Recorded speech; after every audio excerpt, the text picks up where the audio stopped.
How's it going, everybody? Bryan Alvarez here on Wrestling Observer Live. We are here every day, Monday through Friday, noon Pacific, 3 Eastern, Sundays, 3 Pacific, 6 Eastern, Saturday mornings with Jim Valley, 10 a.m. Pacific, 1 Eastern, Sundays with Andrew Zarian.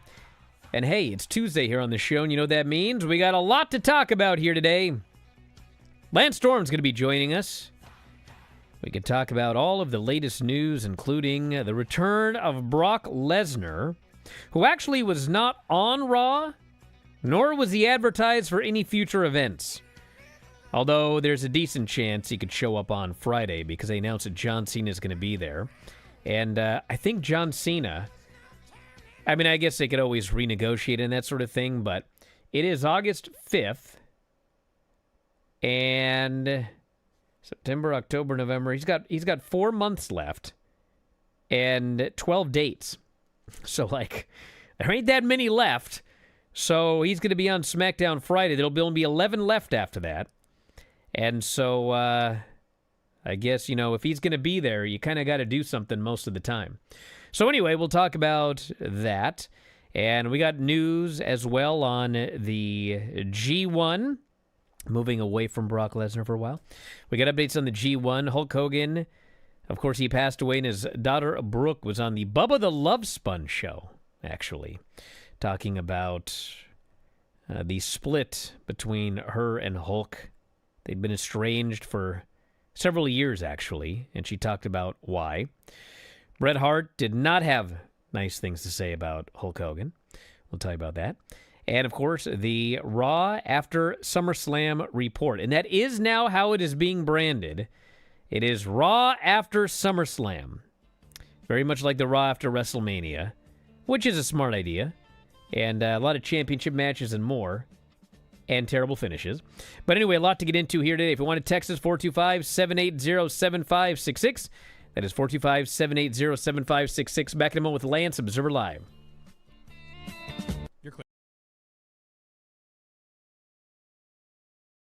Just a quick note before this free video. If you click like and subscribe, I'd be very thankful. Actually, the most real person on the show, and I felt bad for this guy. And a lot of people have gotten on Bruce Pritchard, but I don't really actually blame Bruce for this. Bruce did nothing. No, poor Abyss is the agent for Seth Rollins and CM Punk on the Netflix debut, okay? And the story is that, you know, Bruce Pritchard goes, even though this is Netflix and everybody thinks we have unlimited time, we don't. There is a cutoff here, okay? And so he wants everyone to hit their time cues. And I did see people, you know, on the internet that are like, oh man, you know, what's Bruce talking about? There is no hard out. It's Netflix. You could go all night if you wanted. Listen, guys. If you want to get mad at Bruce for whatever you can, but there is supposed to be a hard out for Netflix. Does okay? somebody think Bruce I don't know Pritchard why is in control of Netflix? But the point is, I don't know why. I don't care, but there is, okay? Whatever you want to say. So anyway, you know, poor Chris Park, Abyss, is the agent for this match. And these two dudes are going long. And as soon as they start going long, I mean, Abyss is petrified. And he's trying to tell him to hurry up, and he's trying to tell him what to cut, but at the same time he's like, I'm sorry, Bruce, I'm sorry. Like, they're cutting out the Anaconda Vice. Yeah. He's like thinking he's gonna get fired on the spot. And you know, Bruce isn't actually even being really, he's just like, nothing we can do about it, you know? It's like, you know, he's it's not like, you know, he's clearly not happy, but it's not like he's mad at Abyss. But he's not going to say anything to the guys either. You can just tell he's just like, he's quietly stewing because they can't just get this thing done. But man, Chris Park is like, I'm sorry, sir. I'm sorry. Like, they're going to the finish right now, sir. And he's like, he's petrified. And then he turned into Joseph Park. Oh yeah. And then when it's over, you know, he's like, oh, I'm sorry, sir. We tried to cut as much as we could. And Bruce's like, dude, it's okay. Like, there's nothing we can do about it. And then he turns to Regal and he's like, yeah, I'm sorry. And Regal goes, it's not your fault, dude. You did your best. Like, just be happy with what you did. And Chris Park is like, I am. But you could see he's petrified. And I'm like, is this every day of this poor guy's life?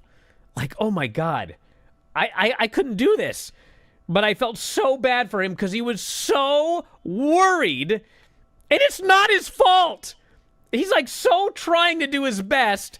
And I don't know, man. It was that was like a real moment. That was like kind of sad to watch, that he was just so worried when he was doing his best, dude.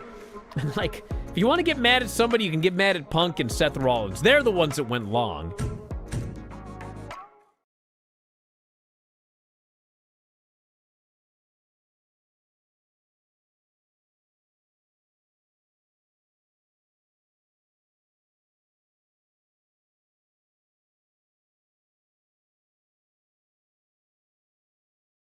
Back on the show, Bryan Alvarez here, Wrestling Observer Live. Lance Storm is joining us here today, and we got a lot to talk about. Haven't talked to Lance in a while. When were you on the show last? Fun Friday? Yes. Golly.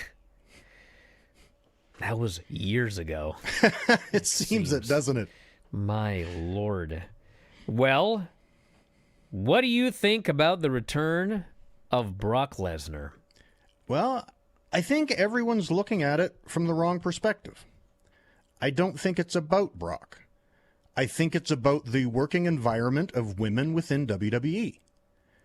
And under Vince, there was a very unfavorable, bad, pick your own word, work environment for women, dating back to Rita Chatterton, to the objectivity of women with bra and panties matches and thongathons and puppies, the very handsy makeout sessions that women had to do with Vince McMahon. Take that forward to whatever necessitated Vince to offer multi-million-dollar NDAs to women to stay silent, to what we learned about Janelle Grant. There was women were, drastically underpaid in that era too. And Vince was removed. And Hunter has made things so much better. Women are making way more money. Women are legitimate stars. Women aren't objectified like they used to be. Women can wear non-revealing outfits and still be big stars. So to me, whether you bring Brock back or not, or anyone else back or not, to me, you need to ask your question. Does this support your move to improve and make a respectful, safe environment for women in your company? Or does it detract from that and make it feel like you're going backwards? Because I think if you just look at each individual case, well, did this person do something that's really worth that? Oh, was this one instance?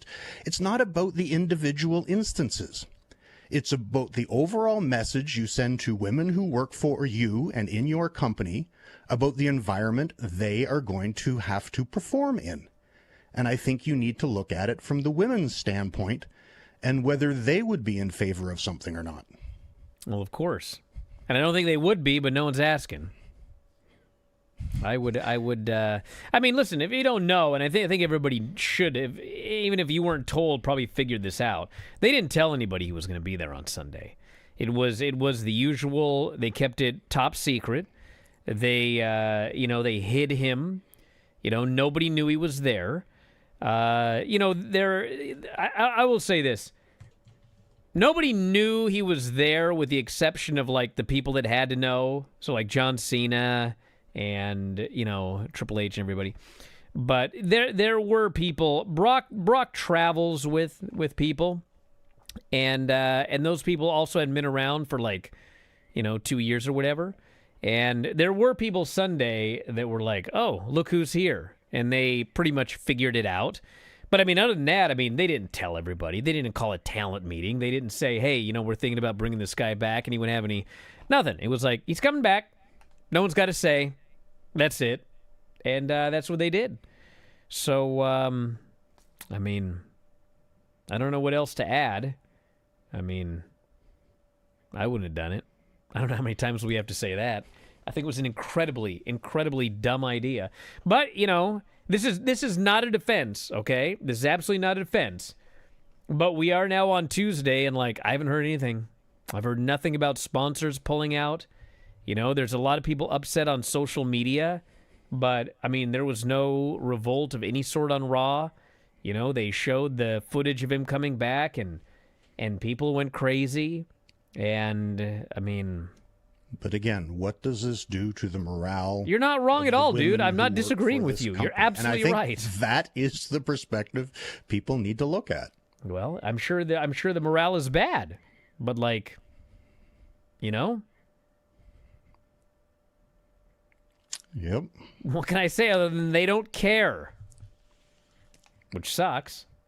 And they are not the only company. It's not just WWE. It's not just the wrestling business. It's just bringing this person back, make us more money than it costs us. And that's generally the way things are looked at in this world. And Yeah, but you know what's funny about that? Is okay, let's just pretend, okay, that we don't care about the Brock allegations, okay? Let's pretend we don't care. What is this really doing? I mean, buzz, brother. I know, but like, what money is it making?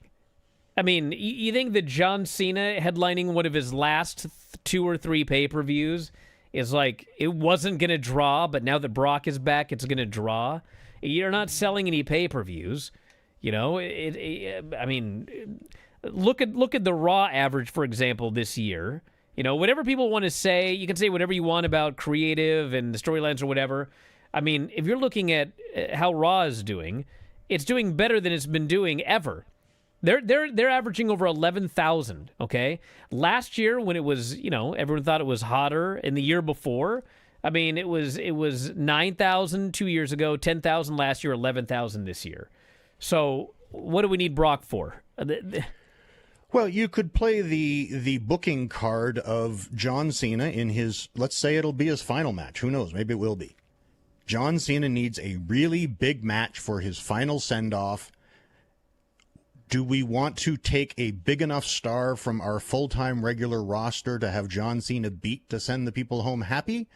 Or do we use someone who we will not be using all that much, that we can have a big match with John Cena, let John Cena go over on someone who's not a regular attraction on our television and send him on his way? Like, it might be a booking decision. Well, it could be, but you're also looking at this like, we ain't going to be seeing a lot of Brock. Like this, they've been paying this guy an incredible amount of money for 2 years, and they haven't used him. When's his deal up? I don't know, but my presumption is until it's up, like, they're going to get as much out of this guy as they possibly can. But it's a different business now. It's like you're no one's getting paid on the gate. You're not selling pay-per-views. You're selling out with or without the guy. It's like, I don't even see a business reason to bring him back. And by the way, I want to mention this because last night on the show, they had that weird segment where Michael Cole basically said, earlier today, I spoke to Nick Khan and Triple H, and I asked them about the return of Brock Lesnar. So I thought, okay, well, we're actually going to see Nick Khan. Has Nick Khan ever been mentioned in canon on Raw? I think he's been mentioned, but we've never seen him. So I thought, oh my God, we're going to have an interview with Nick Khan about Brock Lesnar? Holy smokes. Well, Cole then just goes, and they tell me, and that was it, like there was no interview. The story is, 3 weeks ago, we called him. We said it's time to come home. And he said, okay. And then it was over. And I was like, what was the point of that?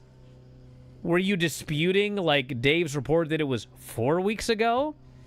Well, I mean, you're already disputing the idea that, like, you know, it was John Cena's idea, which you guys said the night before, you know. What does this have to do with storyline? We called Brock and said it's time. Brock came back as a total heel and destroyed John Cena. And the storyline Monday is, we told him it was time to come home. And he said, okay.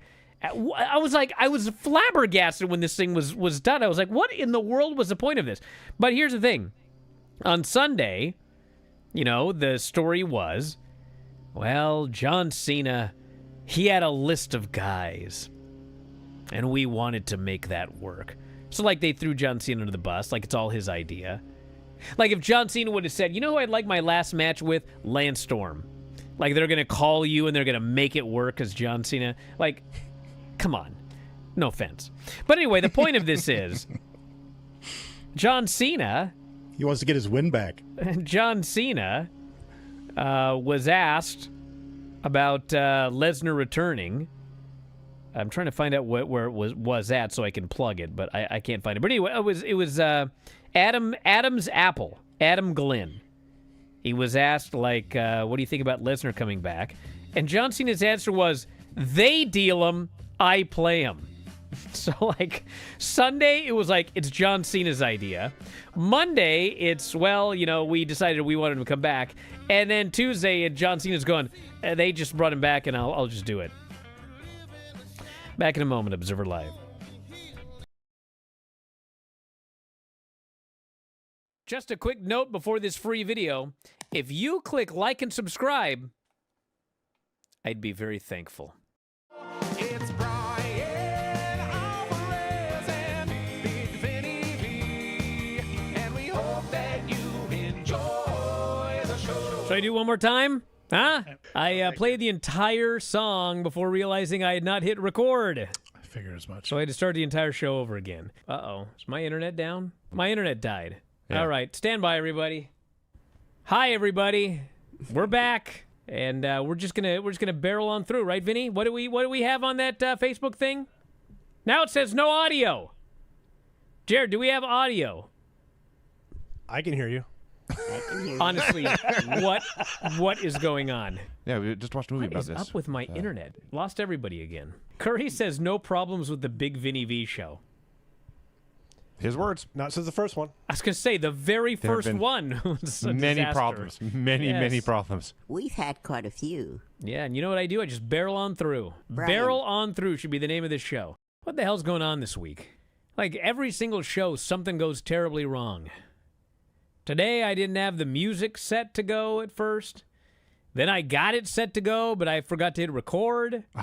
Finally, I hit record and got the song going right. Golly. One disaster after another here. We're starting 15 minutes late. I still can't find the video, Jared. Is it up? Where is everything?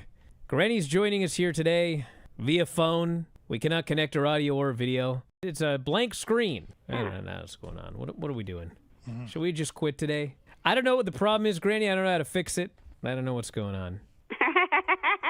We still have no video. I got a question. Where's the goddamn video at? You gotta fire Jared. All right, now it's up. Hello, everybody.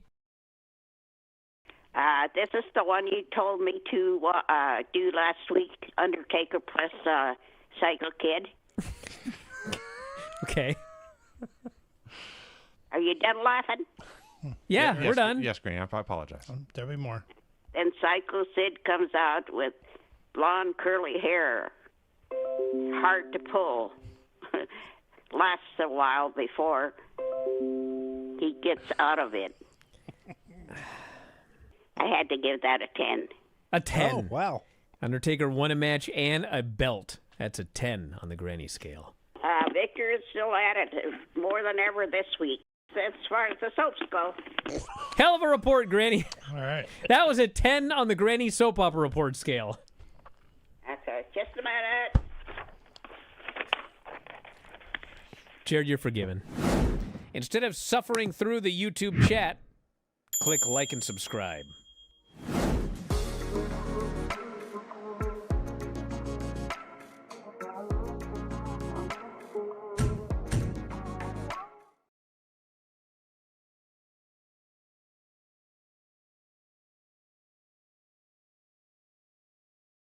Speaking of Semper Vivi, are you at his house right now? It's with the landscapers. It's a throwback Jiminy to Christmas. All right. Did you watch any of WrestleMania? There was no WrestleMania to watch. Whatever. I keep calling it WrestleMania because it's a two-night show with the Raw after SummerSlam. I watched the Punk match out of curiosity with so many varying opinions of it, but other than that, I did not Where watch did you SummerSlam. fall? I would not be surprised if I found out that he was ill or had a tragedy in his family and had Gunther carry him through it. It was not the standard CM Punk performance, and I thought they booked him to look very weak, which was odd. Well, I haven't rewatched it yet. I'm still very tempted to, but I don't know. Who cares? Like, they even That's credited the big thing. It's like, who cares? They even credited the desk fluke with breaking his orbital bone rather than crediting the GTS, which I thought was, why not let Punk's finisher be the one that broke the guy's face? He knees him in the face. Why put it over that he got lucky with a trip on a desk? Well, I think it was mostly because, he got tripped on the desk and went under the desk to do all the blood and then came up immediately bleeding. I mean, they could have done a GTS and then the desk thing or something like that. But they did GTS in the ring right afterwards. Yeah, I don't know, man. That was the finish. Well, he came up bleeding. So he got cut. He got a nick. Who cares? He needs surgery because Punk beat him up, not because he fell on a desk. At least that's the way I'd pitch it. That was a match. At least now, the last couple of days, I've noticed this thing on the internet where you say something and then, like, everybody goes wild in one direction. And then if you wait, like, a day, all of a sudden everyone else starts coming in to go wild the other direction. So I think that most people considered it to be a much better match than I did. But at least, like, over the last day, it's like people are starting to come out of the woodwork and going, it really wasn't that good. I mean, it's engagement farming. Don't believe anything you see on Twitter. People like to jump on things and get engagement. Oh, they sure do. Yep. There wasn't a lot, like, listen, it was my opinion. Who cares? If you don't like it, that's fine. If you have another opinion, that's fine. There were only a few things that made me angry.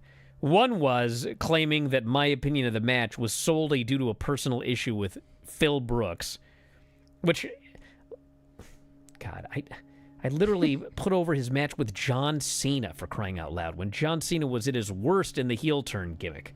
Like, Punk did an incredible job with him in that match. No one listens to that.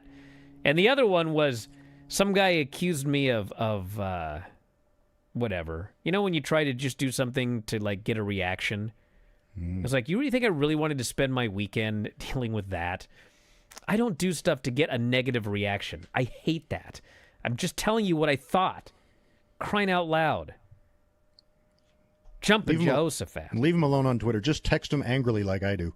Yeah, it's a lot easier to do that.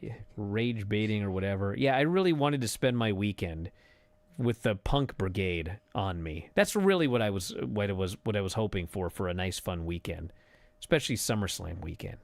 So get out of here, you geeks. NXT tonight as Sol Ruka versus Tatum Paxley for the North American title.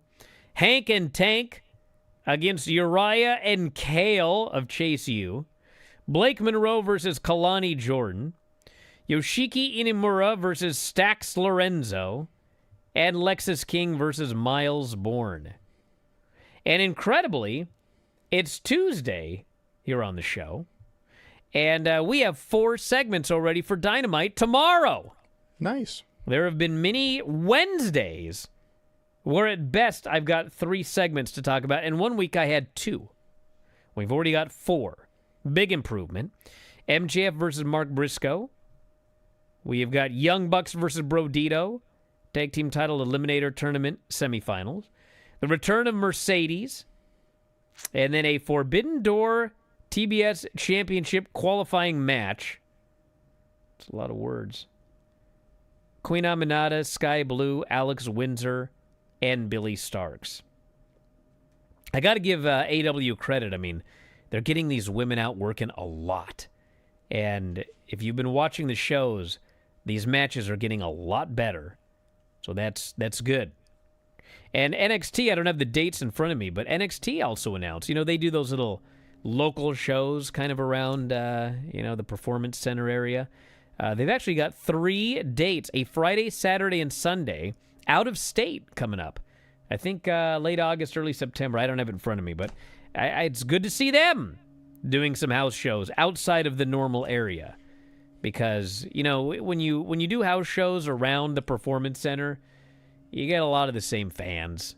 And quite frankly, you're going to get...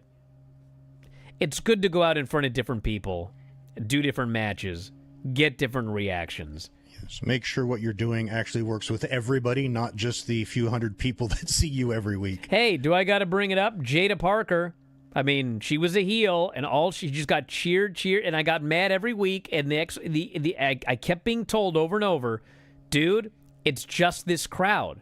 We can't book a national television show around just this crowd. And my argument was, if you only run in the same building for national television, yeah, maybe you should book around that crowd because they're there every freaking week. But the bigger issue is, they then went on the road. And everywhere they went, Jada Parker was over as a babyface. So it wasn't the building. It wasn't just those fans. It was the fact that everybody thought she was a babyface. Which I think she now is, thank goodness. But I couldn't promise you that. It's better if you knew, but thinking is at least better than doubting. It would definitely be better if I knew. But I don't actually know for sure. Hey, before we get into more news, why don't you plug Brady's book? Yeah, Escaping Denver. It's in the same universe as the Escaping Denver podcast, but it is a completely different avenue, a different world in the same universe, if you will. It's available today. I'm holding up a copy for those who are in video. Escaping Denver. The archivist, the character that I voice in the podcast, is in the book. Gets violently killed. Oh, hang it. Don't, no spoilers, and I haven't Brady'd read the never book. do that to me. I have no idea. And also, too, I believe this week, or at least very soon, season 5 of the podcast Escaping Denver. The final drops. season. The finale season, yes. And again, I'm the archivist in, I think, the last 3 seasons. And if you give it a go, they're all there to binge and download from the beginning if you like. There are 4 to 6, at least, wrestler voices you might hear and recognize. All right, here's the latest on the G1 from Jeremy Finestone. Speaking of strong style podcasts on the Fight Game Media Network. A block, we got a 5-way tie at 8 and a 5-way tie at 6 with 2 nights of matches left. So, tied for first with 8 points, we have Yuya Uemura, Bolton Oleg, Yota Tsuji, Ryohei Oiwa, and Evil. All tied. 5-way tie. 6 points, we got a 5-way tie. Tanahashi, Taichi, Callum Newman, Sonata, and David Finlay. So the next show is August 7th, after Tanahashi got his 100th overall G1 win. He faced Yota Tsuji. If he won, it would be his 100th win in the history of G1, and he won. So he'll face Sonata. We've also got Oleg versus Evil, Taichi versus Newman, Uemura versus Oiwa, which is a first-time singles match, and Yota Tsuji versus David Finlay. B block will resume on Friday the 8th. 2 nights of matches left, ending next week on the 13th. We got a 3-way tie for first. Zack Sabre Jr., Ren Narita, and Takeshita all have 10 points. So with the results today, the Sport of Pro Wrestling Statistical G1 Climax 35 Tracker, sounds very complicated, has announced that Shingo, Phantasmo, and Great Khan cannot advance based on tiebreakers. By the way, you know this Bolton Oleg Bolton thing? Mm-hmm. Well, El Phantasmo, I called him ELP the other day. And Tom got very upset. He said, it's not ELP, it's LP.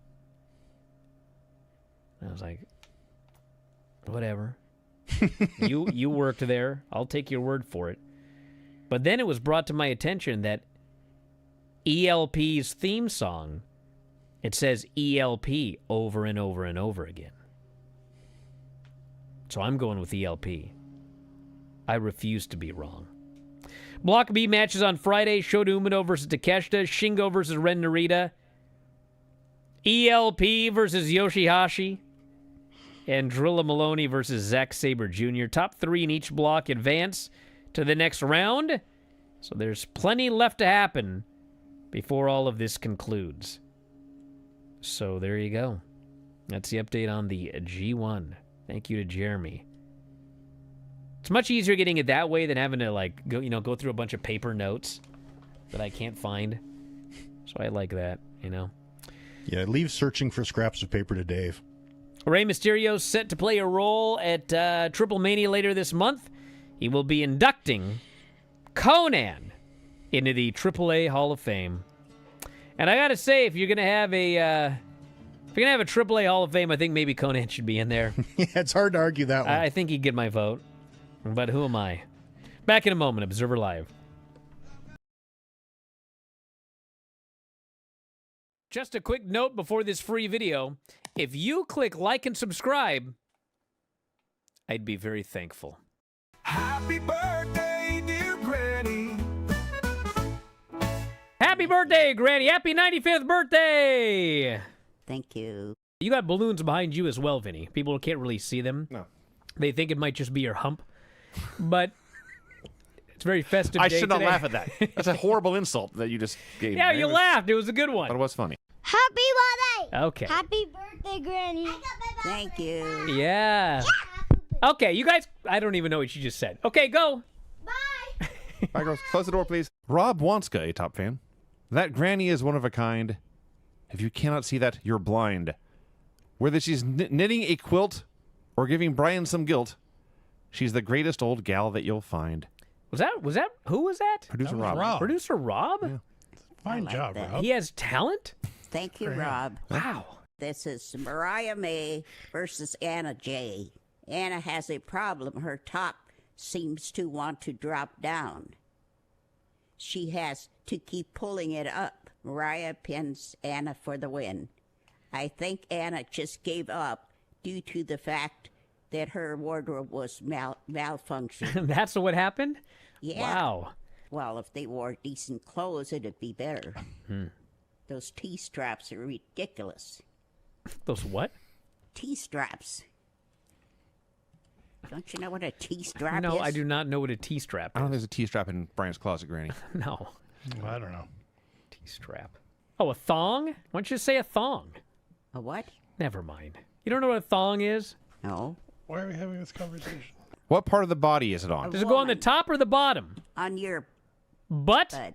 Yep. Okay. Granny had to be very careful. So it's a thong. Why are we having this conversation?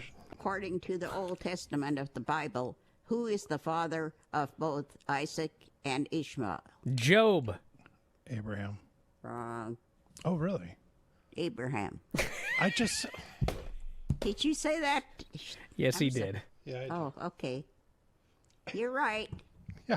I just didn't hear you. Well, Granny, I hope you had a happy birthday today. I had to. Hey, we got a special present for you. You are officially being inducted, yes, into the Hall of Awesome. It's about time. Yes. You know what that is, Oh, Granny? Wait a minute. Wait a minute. I want everybody to see this. How can I show it? Clearly, Granny is really excited about being inducted into the Hall of Awesome. She's busy showing off her trophy. Is that an old gray mare trophy? It's got a horse on it for some reason.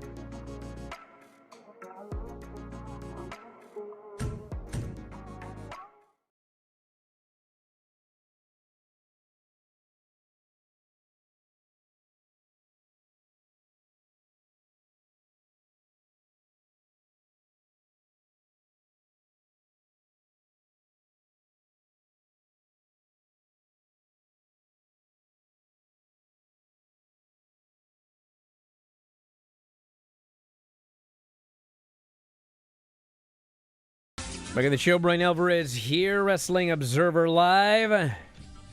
So it's official.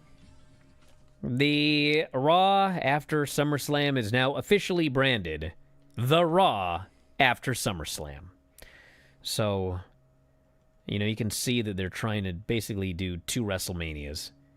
There's the WrestleMania and the Raw after WrestleMania. Now there's the SummerSlam and the Raw after SummerSlam. And my guess would be that at some point we're probably going to have the Royal Rumble two-night event and the Raw after the Royal Rumble. I'm not sure you're going to make that work with Survivor Series. Although, for being honest, you know, the Survivor Series, if they're doing War Games and they got to do two War Games, I mean, It's better to have them they're on long other matches, different- dude. And too similar. Get them on separate nights. Yeah. Same with the Rumble, yeah. Although, you know, what's weird is like, you know, those matches this weekend, for the most part, they were just short.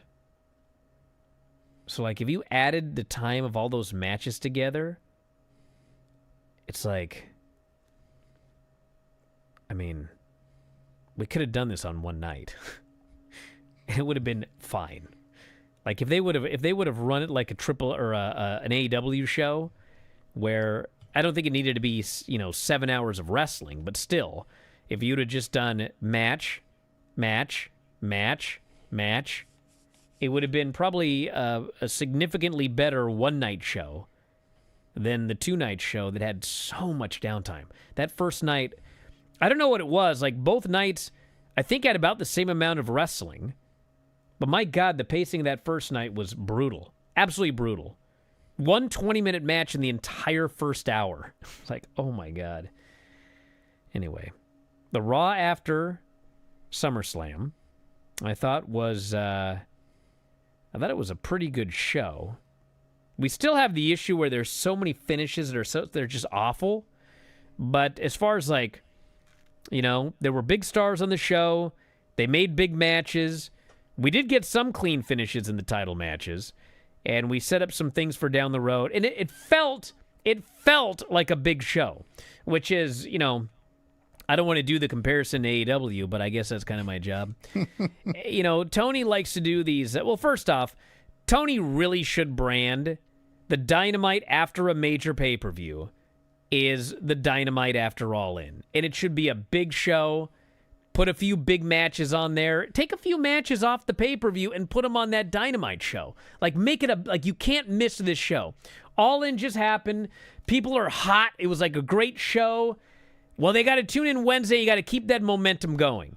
So I think that's number one thing that he should do. And the other thing that I think is clear is, it's been less, but, earlier this summer, it was like every other week was like a special edition of Dynamite. It had some branding to it and whatever. And like a lot of them, it was just a show. There was nothing special about it. I think that you should brand shows, not every week, but, maybe once a month or whatever. And those have to be bigger than your normal Dynamite. A couple big stars facing each other. Put a meaningful title, not just some stupid title, like a meaningful title on the line. Something like that. And, this show was all about branding the night after SummerSlam. And they did, whatever you think about the show, like, they did what they could to, like, make it feel like it was a much bigger than usual Raw. But to that end, imagine how effective the ending of this show would be and how jacked everyone would be if we got more main event finishes in the last 2 months rather than most of them also being DQs. Yeah, there's too many crappy violence. finishes. Like, if this was the first time this happened in the last 2 months, this would have felt monumental. This would have had the same feel as, Hogan discovering the two twin refs and throwing it, like, just...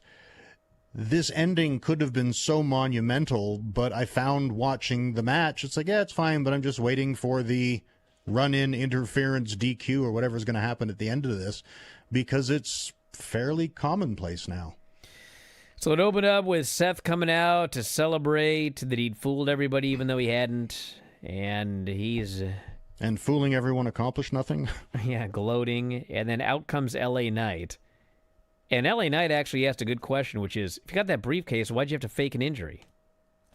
And he says, you faked it, so I couldn't hurt you like I wanted to. And but he voluntarily took his finish. He did. So he basically said, I beat you, and I won a title shot. And Adam Pearce came out, and he was upset that Seth had lied to everybody, so he said, you know what, forget these normal rules. Tonight, Seth Rollins, LA Knight, for the title here tonight. With Braun and Bronson banned from ringside. I was so happy with this because I hate when the heel riles the crowd up, teases they're going to get something they really want, and then they just say no and don't deliver it, which happens far too often. And I'm like, why do you make the crowd so unhappy? But when Pierce came out and made them happy, I'm like, perfect. Accomplished two things. So I thought that was excellent. So then we had Dom and AJ having a segment together. First, they set up a match with Dragon Lee for later, and then Dom and AJ, they had a deal. And this feud must continue, much like Sheamus and Rusev, which, for those who don't recall, they had one long, boring match. Then they had another long, boring match. And to his credit, Sheamus was great in both of those matches, but like they were really long and they were slow and the crowd was dead except when Sheamus made a comeback. So they did it a third time here. And I guess I got to give him credit. The third time it was like, it ain't going to be long. It's going to be short and just like go hit each other. So as a match, it was much better. It's because they're building to the fourth. Well, yeah, it was bizarre because they just brawled outside for a double count out, and then all the geeks had to break them up. And it was like, am I in a, like, did I step into a time machine? This should have been the first match. Instead, they did a third match where they shot the angle. Whatever, who cares? They're going to do it again in a cage or something, who knows? We had Penta and Grayson Waller. New Day's at ringside. They're just dressed in these wacky outfits. This actually wasn't a bad match. You know, Grayson, I mean, he's got a goofy character, and the thing with Theory sucked, but, like, he's not bad. And he went for a Deadeye, and Penta turned into Destroyer and pinned him. And then the New Day hit the ring, and Penta laid all of them out, hit a big dive to the outside, danced in this hat that Woods was wearing. Like, Seth would have been embarrassed. It was preposterous. Seth would have said, hey, no, that's too much. Yeah, that's too much for me. I can't possibly wear that on national television. And then we had Charlotte and Alexa. This Charlotte and Alexa thing. There are things in wrestling where do you know Charlotte and Alexa? Have you met them? Yes, I've worked with both of them in the ring. Yeah, they're friends. Yes. You would never know that watching it on television. They are so awkward together. I mean, they're so painfully awkward. The story... I disagree. Are you kidding me? Have you been watching all of these shows? I haven't watched all of them, but I think there is a we're friends and we're screwing around, and it's like it. I think there is a degree of friendship there because there is sort of a behind the scenes looks on their face with we're screwing around and having fun because that's our gimmick now, but there's a friendship there. Well, here's what I'll say about it. I cringe every time I watch these interview segments. I'm like, oh my God, like what is happening? But you know what? Who am I? These fans are eating it up. So whatever. It's working for everybody except me, so great. Just like that Punk match. So, out come Raquel and Roxanne. Raquel flat out says, and this had to be like somebody had to screw up somewhere. She goes, I know we're not going to get a rematch, but we didn't come out here to not take the titles. Like, what? And then Charlotte volunteers to defend the titles. And Adam Pearce comes out, and they make the match official. So it's Alexa and Charlotte versus Raquel and Roxanne. Like, in the ring, it's fine, you know? And it was a clean finish. Charlotte got sent outside. Roxanne hit the ropes. Alexa flew in out of nowhere. Sister Abigail, 1, 2, 3, clean pin in the middle. It's pretty good. I like the match. Yeah. We had an Io Asuka Kairi segment where Rhea walked up and says, beat Naomi. Win that title, because there's nothing I want to do more than to finally beat you and win that belt back. And Io says, Rhea, you're never going to beat me. I like angles like this. Yeah, it's a true sports angle. Sometimes it happens. Yes. Dragon Lee, it's always funny when you watch WWE because you have these assumptions like everybody's always on every show, even though there's a brand split. Everybody's wrestled and beat everybody else. And then, like, every now and then, someone will just throw out a stat. Like, when they said Charlotte hasn't had a Raw match in 4 years. What? I was like, that's impossible. And then, like, you go back and it turns out she hasn't had a Raw match in 4 years? And then, you know, it's like Rhea and Io have been top women stars for, like, forever. And Rhea's, you know, one of the biggest stars in the company, male or female. And then, you know, one day out of the blue, they throw out, Rhea Ripley has never beaten Io Sky. And you're like, what? And then you go back and it's true. Like, every now and then somebody will say something, and I'm like, how is that possible? That's impossible, but it's true. So anyway, Dragon Lee and Dominic. Dragon Lee, you know, he's fine, but, like, he's one of these big disappointments. Like, some of these people, you know, people argue back and forth. This person should have gotten to AEW. This person should have gotten to wherever. You know, most of them, it's like, bro, you can't tell me Julia would be doing better in AEW. She's doing great. Stephanie is doing great, you know, huge star. Dragon Lee should have gotten AEW. It's just not working here. And 3 El Grandes interfered. Although there's nothing to say that he couldn't end up just being a hologram in AEW. That's also true. You never know. That is also true. So anyway, Dom won after distractions by multiple El Grandes. We had... Is there like 4 of them now? Yeah. Becky promo. Interrupted by Nikki. They had an awesome back and forth. And, of course, the biggest pop was when Becky made mention that my husband and I are the biggest husband-wife group in all of wrestling. And it could have been you. But, oh, yeah, you can't see him anymore. And everybody went wild for this line. I mean, this was like the line of the year. It was a line that resulted in chants that had to be bleeped off the show. So Nikki demanded a title match. Becky gave her a cheap shot. And I'm sure they'll be facing off in Paris. And then the main event was Seth in L.A. for the title. And DQ finished when Punk just ran in and attacked Seth. It was like a good match up until the lame finish. And then Punk is attacking him and he's beating him down. And Braun Breaker, who like was limping this weekend and had his knee taped up, this guy ran so fast down that He's a Steiner, aisle. dude. He murdered Punk. And then he got in the ring and basically the heels just absolutely destroyed everybody. Roman Reigns showed up on the Raw after SummerSlam. Shoeless Joe. And they beat him up and stole his second pair of shoes. And 3 tsunamis. So he might be out for a while to film that Street Fighter movie. It seemed like an injury angle, but I guess we'll see. I want to give Seth and LA credit. There was a double countout earlier on the show, and at the end when they were fighting outside forever, they both took time to break the count. Yes. Kudos for them paying attention. Back in a moment, Observer Live.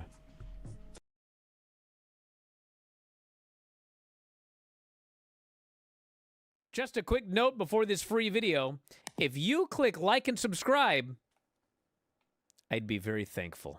What was up with this week? Everyone thinking Monday was Tuesday. Well, that was just Everyone? you, sir. Yeah, well, I mean, when it happened, it was like I got all these people that were messaging me going, my God, I thought it was Tuesday too today. It was like something happened with like the moon or something, and it caused everybody to think that Monday was Tuesday. You know what I'm saying? No. It's like, God, am I losing it? Yes. Have you ever lost something and gave up all hope before finding it in an obvious place? Yeah, my mind. I went to go make her the quesadilla, and I opened up the pantry, and there's no tortillas. I looked down on the ground, and there's the package that they used to be in, but there's no tortillas. So I call Hanale over, and she says, well, I didn't know how to close the bag. Uh-oh. So I put them all in a box of light bulbs. I said, why did you put them in a box with light bulbs? Swear to God, she goes, if that box is good enough for light bulbs, it's good enough for tortillas. And I said, no, that's not worse. I open the box, these tortillas are hard as a rock. She is so your daughter. Crumbling to dust. It's insane. God. I lost my wallet at the Alamo Dome. The next day, I got a call from an usher that he found it.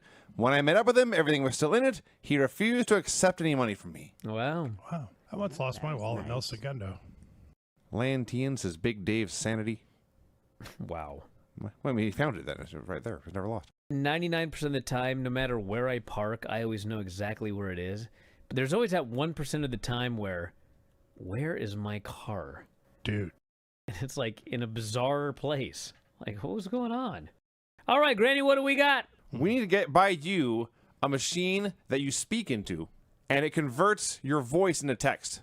Oh, my God. So you don't have to write it down anymore. Absolutely not. And then I think even better, we put that text into a text-to-voice app and have it read her. Oh, my God. Whatever. Stacy Keebler. Her and Tori had a eggnog fight. Just a minute here. Okay. Lose my page. Then he I looks decided completely depressed over there. Take something from down below. Mind your own business. They're like, Ray Kinsella builds a baseball field Field on of his Dreams. Kevin Costner. baseball. James Earl Jones. If you build it, they will come. Iowa. Oh, all right. You didn't let me finish the question, Brian. She's right. Oh, she yells at me.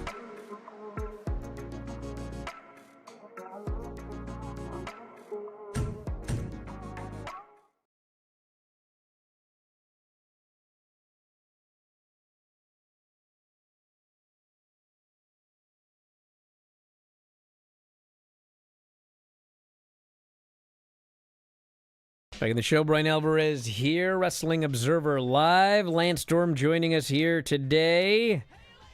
Escape from Denver. Flash that book again, Lance. Yeah, Brady was just on the show last Wednesday, the After Dark show, where we talked all manner of Denver airport conspiracies, which was a fun show because I never even heard of it. Like, can you believe that? Not a big conspiracy guy, but so I did as little research as humanly possible so I could just ask a bunch of questions. Because, if I've never heard about it, because I presume no one else has either. So I wanted to go in like your average listener. Turns out I was wrong. It's a big deal. Mm-hmm. Yeah, Escape from Denver is a big frickin' deal. So, I probably should have been much more nervous doing that show, if I'd only known. All right, what do you got coming up for Impact? Impact Thursday evening, 8 p.m. Eastern. Sportsnet 360 in Canada, Access TV and TNA Plus in the U.S. There's probably other means by which to watch it as well. I don't have the lineup handy on me, so I'm unable to plug the specific matches, unfortunately. Well, that's okay, Lance, because you're going to be back on here. What's today? Tuesday? Okay, I guess we'll see you Friday. I'll plug TNA when I get that card here, brother. And Emergence is coming August 15th with Trick Williams versus Moose for the TNT title, or the TNA title, and Leon Slater versus Cedric Alexander. So, a lot of stuff. And that's it, everybody. We got to wrap it up. Thanks for listening. Tonight, Brian and Vinny's show. We'll be talking Mid-South Wrestling. It's going to be a lot of fun. Granny will join us. Plenty more. We'll talk to you next time. Wrestling Observer Live.